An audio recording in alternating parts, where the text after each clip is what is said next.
নতুন ইতিহাসের সাক্ষী হলো এই সিংটি। তো এখানে সিং বসানোর কাজ টাইলস মিস্ত্রি করেছে এবং কি টাইলসের কাজগুলোও টাইলস মিস্ত্রি করেছে। তো এখানে কল বসানোর মতো সুযোগ দেয় নাই, আর গ্রাহকও আমাকে বলে নাই। টাইলস করার পরে আমি শো ফিটিংসের কাজ করার জন্য আসছি টয়লেটে, এসে দেখি এখানে টাইলস করা হয়ে গেছে।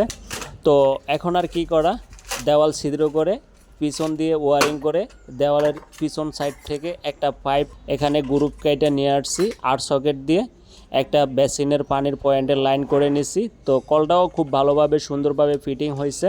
তো এখন আমি ওয়েস্ট লাগাইতেছি। তো এটা হচ্ছে ডাবল ওয়েস্ট। তো আগে সিম্পল ছোট ওয়েস্ট থাকতো, ওয়েস্টগুলো পিপিসি প্লাস্টিকের, বেশি দিন লাস্টিং করতো না, কিছুদিন পর পর জাম ধরে নষ্ট হয়ে যেত। তো এখন নতুন ফিটিংস এগুলা বা মার্কেটে আসছে, বিভিন্ন কোম্পানির আছে। তো গ্রাহক নিয়ে আসছে, গ্রাহককে এটাই আনার সিদ্ধান্ত দিয়েছি এবং কি সাজেশন করেছি। তো গ্রাহক আমার কথা অনুযায়ী মালগুলা নিয়ে আসছে। তো ফিটিং করেও খুব মোটামুটি ভালো লাগছে। তো আসলে মালামাল যদি ভালো হয়, মালামাল যদি সুন্দর হয়, ভালো কোম্পানির হয়, কাজ করেও মজা পাওয়া যায়।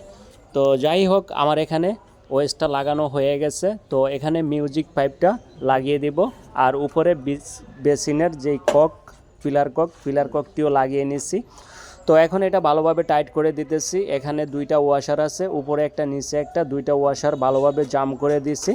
তো এখন আর পানি লিকেজ করার মতো কোনো সম্ভাবনা নেই।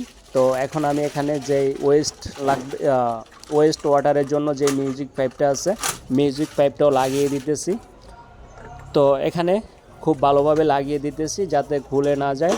আর এটা গ্রাহককে বুঝিয়ে বলবো, যদিও কখনো জাম হয় তাহলে যেভাবে লাগাইতেছি এভাবে খুলে যাতে পরিষ্কার করে নেয়। টোটালি কাজটি কেমন হয়েছে অবশ্যই কমেন্টসে জানাবেন। ভিডিও শেষ পর্যন্ত দেখার জন্য ধন্যবাদ।